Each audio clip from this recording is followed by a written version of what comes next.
નમસ્કાર દર્શક મિત્રો, ઝાયકો ધ ફૂડ શોમાં હું પૂર્વી પટેલ તમારું સ્વાગત કરું છું. દર્શક મિત્રો, વડોદરાની વાત કરીએ તો વડોદરાના જેટલા ગરબા ફેમસ છે એટલી જ વડોદરાની રેસિપીઝ પણ ફેમસ છે. તો એવા જ આપણા વડોદરાના પાર્ટિસિપન્ટ જે એક સ્ટુડન્ટ છે એને મળીએ અને પૂછીએ કે શું બનાવવાના છે. વિહાંગ, ફરીથી તમારું સ્વાગત છે ઝાયકો ધ ફૂડ શોમાં. Thank you. વિહાંગ, આપણે આગળ પણ એક ફ્યુઝન રેસિપીઝ બનાવી હતી આપણા શો પર, જે દર્શકોને ખૂબ જ ગમી. ઘણા બધા મેસેજ આવ્યા હતા એ રેસિપી માટે, એટલે જ આપણે ફરીથી અહીંયા આવી ગયા છે તમારી સાથે વ્યુઅર્સ માટે એક સરસ રેસિપી લઈને. તો શું બનાવવાના છે આજે આપણે? આજે આપણે ઇટાલિયન સોટેડ વેજીટેબલ્સ અને લેમન રાઈસ બનાવવાના છે. ઓકે, અગેન એક ફ્યુઝન રેસિપી છે, રાઈટ? સેમ ફ્યુઝન જ છે, બટ આપણે રોજ કેવું દાળ ભાત કે શાક રોટલી કે ભાત શાક એવું ખાઈને કંટાળી જતા હોય છે, તો આ એક અલગ કોમ્બિનેશન વન પોટ મીલ તરીકે આપણે એને લઈ શકીએ છીએ. ઓકે, જેમ વિહાંગે કીધું કે રાઈસમાંથી તો ઘણી બધી રેસિપીઝ બનતી જ હોય છે. આપણે રાઈસ, દાલ આ બધું બનાવીને એકદમ બોર થઈ જઈએ ત્યારે એક ફ્યુઝન રેસિપી ક્રિએટ કરી છે, જેનું નામ વિહાંગે કહ્યું કે Italian sauteed vegetables with lemon rice. Italian sauteed vegetables with lemon rice. એટલે ઇન્ગ્રીડિયન્ટ્સ જોઈને તો મને એટલા બધા કલરફુલ અને હેલ્ધી ઇન્ગ્રીડિયન્ટ્સ દેખાઈ રહ્યા છે, પ્લસ ઘણા બધા હર્બ્સ પણ દેખાઈ રહ્યા છે. તો કંઈક ઇન્ટરેસ્ટિંગ બનવાનું છે, ફ્યુઝન બનવાનું છે. તો વિહાન બતાવશે કે આમાં કયા કયા ઇન્ગ્રીડિયન્ટ્સની જરૂર પડશે. તો વિહાન જોઈ લઈએ. હા, ચાલો ઇન્ગ્રીડિયન્ટ્સ જોઈ લઈએ. પહેલાં આપણે અનિયન લીધી છે અને આપણે લાંબી લાંબી ચિપ્સ કરી લીધી છે. આ લેમન જ્યુસ છે, એ પછી આદુ મરચાં લસણની પેસ્ટ છે, બટર છે, ક્રીમ છે, ઓનિયન ફ્લેક્સ છે, આપણે જે ક્રીમ ચીઝ છે એ છે, કોરિએન્ડર છે, સોલ્ટ, આ પાર્સલે છે, બેઝિલ છે, પછી આ સ્પિનિચની પ્યુરી લીધી છે, હળદર છે, ગ્રીન અનિયન છે, પછી રાઈ જીરું છે, આ તંદૂરી મેયોનીઝ છે, અડદની દાળ છે, પછી આપણે આ ઓરેગાનો છે, ઓલિવ ઓઇલ છે, ચીલી ફ્લેક્સ છે, અને આપણે 4 થી 5 જાતના વેજીટેબલ્સ લીધા છે, જેમાં બેલ પેપર, ગ્રીન કેપ્સિકમ, પછી બ્રોકોલી લીધી છે, ગાજર લીધું છે, અને આપણે આ રાઈસ છે જેને આપણે બોઇલ કરી લીધા છે. અને લેમન રાઈસને પ્રોપર છૂટા નથી હોતા, એટલે આપણે રાઈસ થોડા સોગી રાખવાના છે, મેશી ટાઈપના રાખવાના છે. ઓકે, ઇન્ગ્રીડિયન્ટ્સ તો ઘણા બધા વિહાને બતાવે, આપણે જોઈ લીધા. અને આની અંદર હર્બ્સનો ઉપયોગ વધારે કર્યો છે, ઓનિયન ફ્લેક્સનો ઉપયોગ કર્યો છે, જે જનરલી આપણે નથી કરતા હોતા. આ એક ઇટાલિયન ક્યુઝિન છે, તો અગેન ઓનિયન ફ્લેક્સ ઇઝીલી મળી જાય છે. હા, પ્રોપર જે આપણા ગ્રોસરી સ્ટોર હોય કે મેગા સ્ટોર હોય ત્યાં અવેલેબલ હોય છે. ઓકે, અને બીજા બધા તો રેગ્યુલર હર્બ્સ છે, મસાલા છે, લીલી ડુંગળી છે, સૂકી ડુંગળી છે, બટર છે, 2 જાતના ચીઝ છે, સ્પિનચની પ્યુરી છે અને તંદૂરી મેયો છે. હા, બાકીના રૂટીન મસાલા છે. તો હવે શરૂઆત કરીએ અને જોઈએ કે આગળની પ્રોસેસ શું છે. સૌથી પહેલાં આપણે લેમન રાઈસ બનાવીશું. માટે ગેસ ઓન કરી દઈશું. આપણે પેન ગરમ કર્યું છે, એમાં 2 ટેબલ સ્પૂન જેટલું બટર એડ કરીશું. પછી એમાં આપણે ઓલિવ ઓઇલ એડ કરીશું. ઓકે, ઇટાલિયન ક્યુઝિન્સની જે રેસિપી હોય એમાં આપણે જનરલી ઓલિવ ઓઇલનો ઉપયોગ કરતા હોઈએ છીએ. ઇટાલિયન મેક્સિકન કોઈ પણ આપણે યુઝ કરીએ તો એમાં ઓલિવ ઓઇલનો ઉપયોગ વધારે થતો હોય છે. ઓકે, એનાથી ફ્લેવર સારો બેસતો હોય છે ને? એનો જે ટેસ્ટ હોય એ આપણે નોર્મલ ઓઇલ કરતા ઓલિવ ઓઇલમાં વધારે સારો આવતો હોય. અને ઇવન અગેન હેલ્ધી પણ ગણાય. હવે આપણે આ તેલ ગરમ થાય એટલે અડદની દાળ એડ કરીશું. ઓકે, આ પણ એક ફ્યુઝન છે. જનરલી સાઉથ ઇન્ડિયન રેસિપીઝમાં આપણે અડદની દાળનો ઉપયોગ વઘાર કરતા હોઈએ છીએ. આપણે રાઈ જીરું એડ કરીશું. ઓકે, અને એને 2 મિનિટ કૂક થવા દઈશું. ઓકે, એક પેનમાં થોડું બટર લીધું છે, થોડું ઓલિવ ઓઇલ લીધું છે, અને અડદની દાળ લીધી છે, અને રાઈ જીરું લીધું છે. એટલે અગેન ફ્યુઝન જ છે, બધાનું મિક્સચર છે. અને અડદની દાળથી એક ટેસ્ટ, એક સ્મેલ ખૂબ જ સરસ આવતી હોય છે. અને આપણે વિન્ટર સિઝનમાં અડદની દાળનો ઉપયોગ વધારે થતો હોય છે. હર્બ્સ પણ વિન્ટર સિઝનમાં વધારે ખવાતા હોય છે. ડેફિનેટલી. પ્રોપરલી શેકી લઈશું આપણે વઘારને. કારણ કે આપણે દાળ કાચી લીધી છે એટલે પ્રોપર શેકાઈ જાય. ઓકે, એની અંદર સહેજ પણ કચાશ ના રહેવી જોઈએ ત્યાં સુધી આપણે એને શેકી લઈશું. જેમ વિહાંગ, આગળ આપણે રેસિપી તમે રીક્રિએટ કરેલી હતી, મતલબ કે ક્યાંકથી તમે અડધું જાતે ક્રિએટ કરી દો. આ રેસિપી પણ તમારી ક્રિએટ કરેલી છે કે તમે ક્યાંકથી જોઈ અને? ના, એટલે એકચ્યુઅલીમાં લેમન રાઈસ અલગ એકલા ખવાતા હોય છે, બટ એની સાથે જે આનું કોમ્બિનેશન કર્યું હતું એ મેં જાતે કર્યું હતું. ઓકે, લેમન રાઈસ એક સાઉથ ઇન્ડિયન ડિશ છે, હા, રાઈટ? અને આ જે આપણા વેજીટેબલ્સ છે ઇટાલિયન ડિશ છે, એટલે ડેફિનેટલી. બંનેનું કોમ્બિનેશન છે. હવે આપણી દાળ ગરમ થઈ ગઈ છે, પ્રોપર કુક થઈ ગઈ છે. હવે આપણે એમાં હળદર નાખીશું, ઓકે, 1 ચમચી જેટલી. 1 ચમચી જેટલી હળદર એડ હા. કરી છે. પછી આપણે એમાં 2 ચમચી જેટલું પાણી એડ કરીશું. ઓકે, હળદર એડ કરીને ડિરેક્ટલી પાણી એડ હા. કર્યું છે. એટલે જે આપણા વેજીટેબલ્સનો સોસ રેડી થશે એમાં આપણા જે રાઈસનો કલર છે પ્રોપર.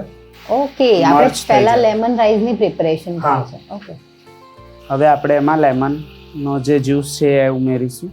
ઓકે. વઘાર મૂક્યા બાદ એની અંદર હળદર નાખીને પાણી એડ કર્યું છે અને લેમનનો જે જ્યુસ છે. તો હવે અનિયન ફ્લેક્સ એડ કરીશું આપણે. ઓકે, આપણે આદુ મરચાં લસણની પેસ્ટ એડ કરીશું. ઓકે.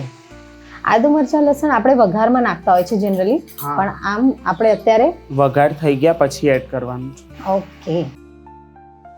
ઓનિયન ફ્લેક્સ એડ કર્યા પછી આદુ મરચાં અને લસણની પેસ્ટ એડ કરી છે અને એને પાણીમાં પ્રોપરલી કૂક થવા હા. દઈશું. હવે આપણે થોડા એમાં કોરિએન્ડર અને ગ્રીન ઓનિયન એડ કરીશું.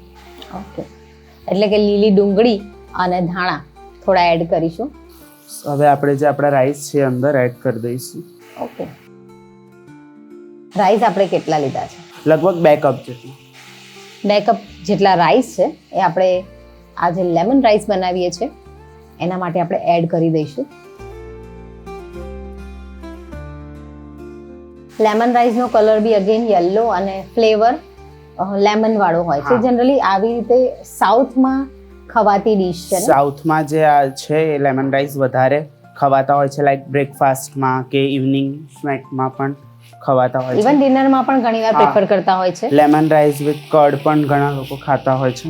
ઓકે, એનું સરસ મજાનું રિક્રિએટ કરેલું વર્ઝન છે ઇટાલિયનની અંદર.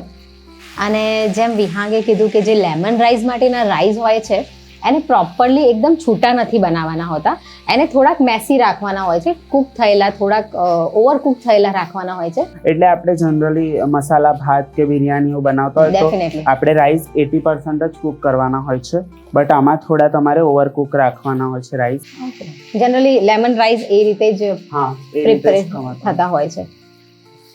હવે આપણે ઉપરથી 1 ચમચી બટર નાખીને એને, ઓકે, અગેન બટર એડ હા, કરીશું. એટલે બટરનો પ્રોપર અંદર ટેસ્ટ આવી જાય. ઓકે, અને આપણે એને ઢાંકી દઈશું અને ગેસ ઓફ કરી દઈશું. એટલે જે બટર છે એની અંદર જે સ્ટીમ છે એનાથી જ બટર મેલ્ટ થઈ જશે અને એનો અરોમા બહુ જ સરસ સરસ આવશે. ઓકે. આ બધું જ થઈ ગયા પછી રાઈસ એડ કર્યા પછી 1 ચમચી બટર એડ કરીને એને પ્રોપરલી કૂક થવા દઈશું, જેથી કરીને બટરનો જે ફ્લેવર છે રાઈસની અંદર પ્રોપરલી એડજસ્ટ થઈ હા. જાય. ઓકે, આપણે જોઈશું કે એકદમ બટર એકદમ મેલ્ટ મેલ્ટ થવા થઈ આવી ગયું ગયું છે. છે. હવે આપણે એને સાઈડ પર રાખીશું અને આપણા જે વેજીટેબલ સોસ કરવાનો છે એ રેડી કરીશું. ઓકે, બટર મેલ્ટ થઈ જાય ત્યાં સુધી એને પ્રોપરલી કૂક કર્યું. હવે આ આપણે બીજા બોલમાં ટ્રાન્સફર કરી દઈશું અને વેજીટેબલ્સની પ્રિપરેશન કરીશું. આપણે હવે ઇટાલિયન સોર્ટેડ વેજીટેબલ્સ બનાવીશું. એટલે પેન ગરમ કરવા મૂક્યું છે, એમાં સેમ બટર એડ કરીશું. ઓકે, આપણે vegetable Italian vegetables just stir fry થતા હોય છે અને અને એમાં કોઈ સોસમાં કુક કરવામાં નથી આવતા, બટ આમાં આપણે સ્પિનિચની પ્યુરી યુઝ કરીને આપણે એને સોસી વેજીટેબલ્સ બનાવીશું. ઓકે, થોડા કૂક કરીશું અને થોડા સોસી બનશે. હા. આમ જનરલી સ્ટર્ડ ફ્રાય હોય હા, stir જે fry. તેલમાં સાંતળેલા જ હોય છે. હા. આપણે બટર ગરમ થાય એટલે ઓલિવ ઓઇલ એડ કરીશું. ઓકે, દર્શક મિત્રો, આમ જનરલી સ્ટર ફ્રાય વેજીટેબલ્સ આપણે કરતા હોય છે ઇટાલિયન ક્યુઝિનમાં, પણ અહીંયા આપણે સ્પિનેચની પ્યુરીમાં પ્રોપરલી કૂક કરીને કરીશું. એના માટે બટર અને ઓલિવ ઓઇલ લીધું છે. એની અંદર 1 ચમચી જેટલું આદુ મરચાં લસણની પેસ્ટ એડ કરીશું. 1 ચમચી આદુ મરચાં લસણની પેસ્ટ એડ કરી છે. પ્રોપર એને આપણે સાંતળી લઈશું. એ સંતળાઈ જાય એટલે આપણે અનિયન એડ કરીશું. ઓકે, આમાં તમે જેમ આપણે બિરયાનીમાં બિરસ્તો એડ કરીએ છીએ ઓકે, એ રીતે પણ બિરસ્તો બનાવીને પણ એડ કરી શકો છો, ઓકે, કારણ કે આપણે ક્રીમ યુઝ કરવાના છે તો ક્રીમ ઓનિયન બિરસ્તાવાળા પણ ટેસ્ટમાં બહુ બહુ સરસ લાગે છે બિરસ્તો એકચ્યુઅલી મને તો ખબર છે દર્શકોને જણાવી દો કે બિરસ્તો એકચ્યુઅલી શું હોય. એટલે આપણે જે બિરયાનીની પ્રોસેસ કરતા હોય એ પહેલાં ઓનિયનને આપણે ઓઇલમાં ફ્રાય કરી દેવાની હોય છે, એને આપણે બિરસ્તો કહેતા હોઈએ છીએ. એકદમ ઓઇલમાં આપણે એને શેકીને બ્રાઉન કરી દેતા બ્રાઉન કરી દેવાનું અને એને ક્રિસ્પી કરીને કાઢી લઈએ છીએ, એને બિરસ્તો કહેવામાં આવે છે. તો વિહાન કહે છે કે આ રેસીપીની અંદર પણ બિરસ્તો એડ કરીએ તો બહુ જ સરસ ફ્લેવર આવે છે. ઓનિયન્સની સ્લાઇસ કરેલી છે અને આમાં જનરલી આવા લાંબા લાંબા જ વેજીસ આપણે કટ જેને આપણે કહેતા હોઈએ છીએ એ વેજીટેબલ્સ જુલિયન કટ કહેતા હોઈએ છીએ આ વેજીસને આપણે. ઓકે, હવે આપણી ઓનિયન થોડી કૂક થઈ ગઈ છે એટલે હવે આપણે અંદર પાલકની પ્યુરી એડ કરીશું. શું વાત છે. આ પાલકને આપણે બ્લાન્ચ કરીને જસ્ટ એને મિક્સચરમાં ક્રશ નથી કરવાની, એને આપણે બ્લેન્ડરથી જ બ્લેન્ડ કરી દેવાની છે. એટલે પાલકના જે પાંદડા હોય એને ધોઈને થોડુંક બોઇલ આપ્યું છે, જસ્ટ પારબોઇલ કરીને પછી એને આપણે ગ્રાઇન્ડરથી ગ્રાઇન્ડ કરી દેવાનું. હેન્ડ બ્લેન્ડરથી આપણે આપણે પ્રોપરલી પ્યુરી નથી કરી, આપણે પાલકને બોઇલ કરીને હેન્ડ બ્લેન્ડરથી થોડુંક અધકચરું આપણે એને ક્રશ કર્યું છે. અને અગેન ઇટાલિયન રેસીપીની અંદર ઘણું બધું ફ્યુઝન કર્યું છે. આની અંદર સાઉથ ઇન્ડિયન ટચ છે, ઇન્ડિયન ટચ છે, સ્ટ્રીટ ફૂડનો ટચ છે, બધા મસાલા અલગ જ છે, એટલે ઘણી ઇનોવેટિવ વાનગીઓ ક્રિએટ કરતા રહો છો તમે. હવે આપણે અંદર ક્રીમ એડ કરવાનું છે, જે આપણું ફ્રેશ ક્રીમ આવે છે. ઓકે, આમાં આપણે જે માર્કેટમાં મળતું ફ્રેશ ક્રીમનો ઉપયોગ કરી શકીએ કે ઘરની જે મલાઈ પણ તમે યુઝ કરી શકો છો, બટ એને થોડા મિલ્ક સાથે બરાબર બીટ કરી લેવાનું, મર્જ કરીને પછી એડ કરવાનું. ફ્રેશ ક્રીમ એડ કરી છે. જો તમારી પાસે ફ્રેશ ક્રીમ અવેલેબલ ના હોય તો ઘરમાં જે દૂધની મલાઈ હોય છે એને થોડુંક દૂધ સાથે બીટ કરી દો એટલે આવી રીતે જ ફ્રેશ ક્રીમ જેવી રીતે બની જશે. અને ક્રીમ એડ કર્યા પછી આખું એનું ટેક્સચર, એનો લુક છે એકદમ ક્રીમી લાગે છે. થઈ જશે. હવે આપણે 2 ચમચી જેટલું અંદર પાણી એડ કરીશું, કારણ કે આપણું ક્રીમ છે જે બળી ના જાય. ઓકે, કારણ કે હજુ આપણે વેજીટેબલ્સ અંદર કૂક કરવાના છે. ઓકે, એના ત્યારબાદ આપણે ક્રીમ એડ કર્યા બાદ થોડુંક પાણી એડ કર્યું છે અને આપણા વેજીટેબલ્સ જે રો છે એને આપણે હજી આની અંદર જ કૂક કરવાના છે. હવે આપણે એમાં વેજીટેબલ્સ એડ કરી દઈશું. ઓકે, વેજીટેબલ્સ એડ કરીએ છીએ જેની અંદર છે બ્રોકોલી છે, બેલ પેપર્સ છે, 3 કલરના ગાજર છે, અને કંઈ મિસિંગ તો નથી બીજું? ના, બ્રોકોલી ને એટલું છે. તમે આમાં બીન્સ ને પણ એડ કરી શકો. ફ્રેન્ચ બીન્સ આપણે એડ કરી શકીએ છીએ, પણ તમે એડ કરી શકો છો. ઓકે, આમાં આપણા ચોઇસના વેજીટેબલ્સ આપણે જેટલા હેલ્ધી કરી શકતા હોય એટલું તમને હેલ્ધી ખાવું હોય એ તમે એટલા વેજીટેબલ્સ એડ કરી શકો છો. ઓલમોસ્ટ બધા બ્રોકોલી હેલ્ધી છે, બેલ પેપર્સ હેલ્ધી છે, અંદર ફ્રેન્ચ બીન્સ જેમ વિહાંગે કહ્યું એ પણ તમે એડ કરી શકો છો. ઝુકીની પણ એડ કરી શકો છો. ડેફિનેટલી ઝુકીની પણ. હવે આ બધા વેજીટેબલ્સ જે ફોરેન ટ્રેન્ડના છે હવે ઇઝીલી મોલ્સમાં અવેલેબલ હોય છે, મળી જાય છે. બેબી કોર્ન યુઝ કરી શકો છો, સ્વીટ કોર્ન, બેબી કોર્ન્સ યુઝ કરી શકીએ છીએ, ઇવન તમે મશરૂમ પણ એડ કરી શકો છો. ડેફિનેટલી. તો એકદમ એક રીક્રિએટેડ વાનગી જ લાગે. હા, હવે આપણે એમાં મીઠું એડ કરીશું સ્વાદ પ્રમાણે. મીઠું એડ કરીએ છીએ એ આપણા ટેસ્ટ અકોર્ડિંગ આપણે વધારે ઓછું. પાર્સલે એડ કરીશું. ઓકે, પાર્સલે અગેન એક હર્બ છે, જેમ ઓરેગેનો ચીલી ફ્લેક્સ છે એમ પાર્સલે પણ મળી જતું હોય છે માર્કેટમાં. બેઝિલ એડ કરીશું. ઓકે, બેઝિલ એડ કર્યા છે આપણે. પછી આપણે રેડ ચીલી ફ્લેક્સ એડ કર્યા છે. એના આપણે જે બિયા આવે એડ નહીં કરવાના, જે લીવ આવે એ જ એડ કરવાના. ઓરેગાનો લીધા છે આપણે. બેઝિલ એડ કરી છે, ચીલી ફ્લેક્સ એડ આમાં કર્યા છે. ઓરેગાનોની થોડી ફ્લેવર વધારે રાખવાની. ઓકે, અને આપણે જે ગ્રીન અનિયન છે એ યુઝ કરીશું. Okay, basil, oregano, chilli flakes અને ગ્રીન ઓનિયન આટલું એડ કરીને પ્રોપરલી મિક્સ કરીશું. અને પાલકનો ઉપયોગ કર્યો છે એટલે એનાથી એનું ક્રીમી ટેક્સચર, પાલકની જોડે દૂધ પણ, ક્રીમ પણ એડ કરી છે એટલે એકદમ ક્રીમી વેજીટેબલ્સ દેખાઈ રહ્યા છે. જે સ્ટર ફ્રાય વેજીટેબલ્સ હોય છે એના કરતાં એકદમ ડિફરન્ટ છે. આ એક તમે એકલા પણ સેલેડ તરીકે યુઝ કરી શકો છો. ડેફિનેટલી, અગર આપણે ડાયટ પર હોઈએ અને રાત્રે ડિનરમાં પણ આ આપણે એક ઓપ્શન રાખી શકીએ. આની સાથે તમે બનાના શેક કે કોઈ સ્મૂધી યુઝ કરી શકો છો. ઇવન સૂપ પણ, કોઈ બી સારો સૂપ પણ ચાલે, અથવા વેજીટેબલ સ્ટોકનો સૂપ પણ તમે લઈ શકો છો. એક્ઝેક્ટલી. હવે આપણે જે આપણું જે લિક્વિડ ચીઝ છે એ એડ કરીશું.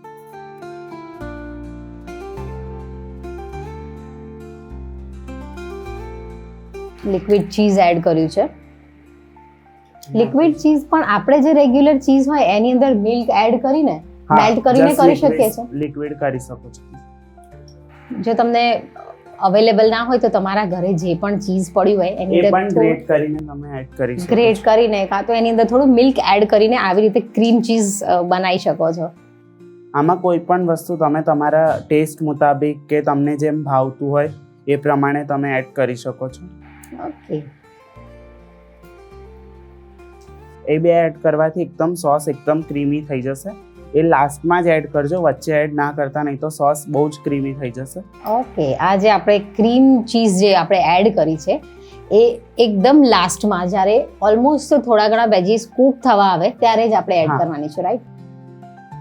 નીકર આનું જે ટેક્સચર છે આખું ચીઝી વધારે પડતું હા. થઈ જશે અને ચીઝ હોય એટલે થોડી સ્ટ્રેચ તો થાય જ. અને ચીઝ બર્ન બહુ જલ્દી જલ્દી થઈ જાય થઈ છે, જાય એટલે લાસ્ટમાં જ એડ કરવાનું અને ઉપરથી જસ્ટ થોડા કોરિએન્ડર. ઓકે. વિહાંગ, જેમ આપણે લાસ્ટ એપિસોડમાં વાત કરી હતી કે તમે ઘણી બધી ફ્યુઝન્સ રેસીપી રીક્રિએટ કરો છો, બનાવો છો, તો તમે સ્વીટ્સમાં આપણે ઇટાલિયનમાં તો તમારી એક્સપર્ટાઇઝ જોઈ જે દર્શકોને ખૂબ જ ગમી છે, અગેન આજે પણ ગમવાની જ છે, પણ સ્વીટ રેસીપીમાં શું શું બનાવતા હો છો? એટલે સ્વીટમાં આપણે પેંડા થઈ ગયા કે પછી શ્રીખંડ, આઈસ્ક્રીમ, ડેઝર્ટમાં આઈસ્ક્રીમ, ચોકલેટ્સ, એસ્ટ્રોટેડ જે આપણી ચોકલેટ્સ બનતી હોય છે કે પાનની ચોકલેટ, પછી ઓકે. આપણે અત્યારે ડ્રાયફ્રૂટ્સની, અને હમણાં મેં હમણાં ચોકલેટ ટ્રાય કરી હતી રિસન્ટલી, કુનાફા ચોકલેટ, જે હમણાં બહુ ટ્રેન્ડમાં છે. કુનાફા જે ચોકલેટ. કુનાફા સ્વીટ આવે છે, કુનાફા બકલાવા, ઓકે, એની બકલાવા. ચોકલેટ્સ બનાવી હતી અમે. ઓકે, પણ એ પણ બકલાવા. બહુ ટેસ્ટી બને છે. ઓકે, બકલાવા એક સ્વીટ છે જે મળે જ છે, જે એક બ્રાન્ડ જ છે ઓલરેડી. એની પણ ચોકલેટ બનાવી હતી. That is again very good thing. તમે બહુ બધી સરસ ફ્યુઝન્સ બનાવતા રહો છો. હમણાં વિન્ટર સિઝનમાં હું મારા એમાં ફરી એક સ્વીટ એડ કરવાનું છે, સીતાફળનો શ્રીખંડ, શું વાત જે છે! હમણાં કોઈ બહુ જલ્દી એટલો મળતો નથી મળતો નથી. બજારમાં. એનો આઈસ્ક્રીમ ખાધેલો હોય છે જનરલી. પણ એની બાસુદી પણ મળે છે, બટ એનો બાસુંદી પણ શ્રીખંડ કોઈ હજુ સુધી નહીં ટેસ્ટ કર્યો. ડેફિનેટલી. અને સીતાફળ તો મારા બધી ટીમને ઇન્વાઇટ કરું છું કે બધા હું લોન્ચ કરું તો ચોક્કસ ડેફિનેટલી હું તમને હજી કહેવા જ જતી હતી કે સીતાફળ મારા પર્સનલી બહુ જ ફેવરેટ છે. તો આ રેસીપી પણ આપણે આપણી ઝાયકોમાં આપણે ચોક્કસ, ડેફિનેટલી ચોક્કસ. બનાવીશું.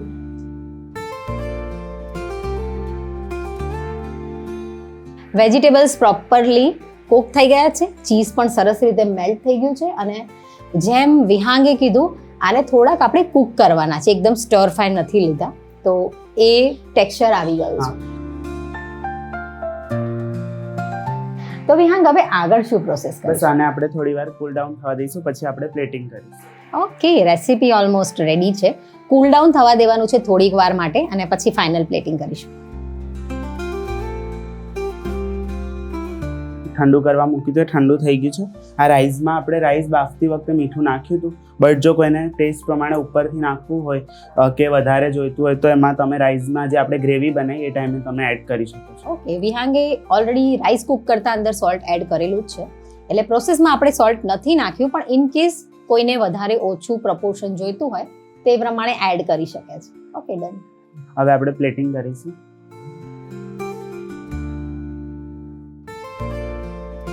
ફાઇનલ પ્લેટિંગ કરવાના છે આપણે.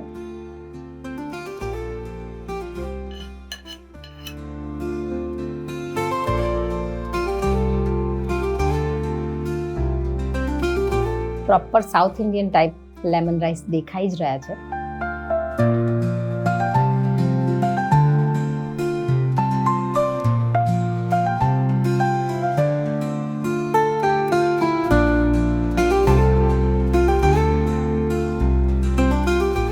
સાઈડમાં જે ક્રીમી વેજીટેબલ્સ આપણે સ્ટર ફ્રાય કર્યા છે એ આપણે લઈ લઈશું.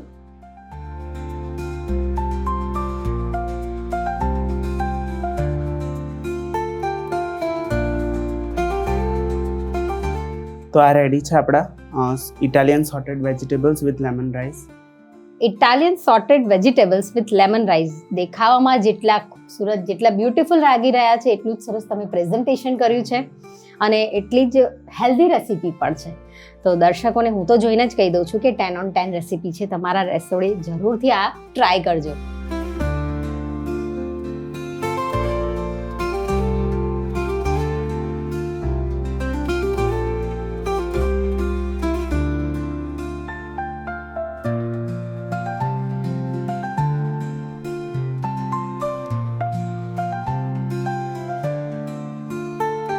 તમે મને કીધું કે આટલી સરસ રેસીપી બની છે, પણ મને કેવી રીતે ખબર પડે કે આ સરસ છે? તમે મને ટેસ્ટ કરીને કહો કેવી બની છે.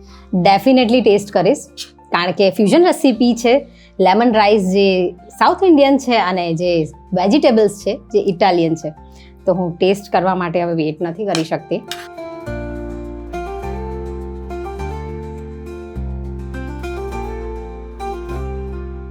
ખૂબ જ સરસ રેસીપી છે અને આની અંદર જે તમે હર્બ્સ નાખ્યા છે ને એનો ફ્લેવર્સ એકદમ ઉભરીને આવે છે, જેના કારણે આ રેસીપી એકદમ ડિફરન્ટ લાગે છે. વિહાંગ, મને તો બહુ મજા પડી ગઈ. એટલી સરસ રેસીપી છે. દર્શક મિત્રો, આ રેસીપી તમે પણ ટ્રાય કરજો અને જ્યાં સુધી હું ખાઉં ત્યાં સુધી તમે દર્શકોને એક ક્વિક રિકેપ આ રેસીપીનો આપી દઉં. આપણે સૌથી પહેલાં લેમન રાઈસ બનાવવાના હતા, તો એના માટે એક પેનમાં ઓલિવ ઓઇલ ને બટર એડ કરીશું. બટર મેલ્ટ થાય એટલે આપણે અડદની દાળ, રાઈ, જીરું નાખીશું, એને પ્રોપર સોતે કરીશું. ત્યારબાદ આદુ મરચાં લસણની પેસ્ટ એડ કરીશું. એ એડ થઈ જાય એટલે આપણે એમાં થોડું પાણી એડ કરીશું. પાણી એડ કરીને પાણી ગરમ થાય એટલે આપણે એમાં હળદર નાખીશું. હળદર નાખ્યા પછી આપણે અંદર ગ્રીન અનિયન અને થોડા કોરિએન્ડર એડ કરીશું. એ પછી આપણે રાંધેલા ભાત એડ કરીશું. એની અંદર આપણે મીઠું નાખેલું હતું. જો અગર તમને જરૂર લાગે કે આપણને એક્સ્ટ્રા સોલ્ટની જરૂર છે તો તમે સોલ્ટ એડ કરી શકો છો અને એને પ્રોપર મિક્સ કરીને કૂક થવા દઈશું. ઉપરથી થોડું બટર નાખીને એને ઢાંકીને 5 મિનિટ રહેવા દઈશું એટલે આપણા રાઈસ રેડી થઈ જશે. એને કૂલ ડાઉન થાય ત્યાં સુધી સાઈડ પર રાખીશું. ત્યારબાદ આપણે ઇટાલિયન વેજીટેબલ્સ જે સોટેડ બનાવવાના હતા એના માટે આપણે પેનમાં ઓલિવ ઓઇલ ને બટર એડ કરીશું. એની અંદર આપણે આદુ મરચાં લસણની પેસ્ટ અને આ કાંદાને પ્રોપર સોતે કરીશું. ઓનિયન સોતે થઈ જાય ત્યારબાદ આપણે બધા વેજીટેબલ્સ જેમ કે કેરટ, બેલ પેપર્સ, પછી બ્રોકોલી, એમાં તમે ઝુકીની વગેરે પણ એડ કરી શકો છો. એ તમારી ઓપ્શનલ છે. અને એ પ્રોપર સોતે કરીને એમાં આપણે પાલકની પ્યુરી, ક્રીમ એડ કરીશું. ત્યારબાદ પ્રોપર એને મિક્સ કરીને અંદર green onion, chilli flakes, oregano અને જે બીજા બધા મસાલા જેમ કે બેઝિલ, પાર્સલે એડ કરીશું. એ એડ થઈ જાય પછી એમાં સોલ્ટ નાખીશું. સોલ્ટ નાખ્યા બાદ આપણે પ્રોપર બધું મિક્સ કરીને 5 મિનિટ એને થવા દઈશું. અને એ પણ થઈ જાય એટલે પ્રોપર એને ઠંડુ થવા દઈશું. ત્યારબાદ બેવને આપણે પ્લેટિંગ કરીને રેડી કરીશું. એ રીતે રેડી છે Italian sauteed vegetables with lemon rice. રીત તો તમે નોંધી જ લીધી હશે. વિહાંગે પ્રોપર રીકેપ આપી દીધો છે. તો મને આ રેસીપીની બહુ જ મજા પડી છે, ચાખવાની બહુ મજા પડી છે. તમે પણ તમારા રસોડે બનાવજો, ખવડાવજો અને ખાતા રહેજો. આપણે તો મળીશું નેક્સ્ટ એપિસોડમાં, પણ એના પહેલાં હું તમને કહી દઉં કે તમારે પણ વિહાંગના જેમ ભાગ લેવો હોય તો નીચે આપેલા નંબર પર અમને SMS કરો. ઝાયકો સ્પેસ તમારું નામ, સ્પેસ તમારા શહેરનું નામ અને નીચે આપેલા નંબર પર અમને SMS કરો. ઝાયકોની ટીમ આવી પહોંચશે તમારા ઘર આંગણે અને બનાવીશું આવી સરસ મજાની રેસીપી. ત્યાં સુધી મને એટલે કે પૂર્વી પટેલને રજા આપો. આવી જ અવનવી વાનગીઓ અમે દર અઠવાડિયે લાવતા રહીશું અને તમે જોતા રહેજો અને ટ્રાય કરતા રહેજો. તો મળીશું નેક્સ્ટ એપિસોડમાં. ત્યાં સુધી આવજો.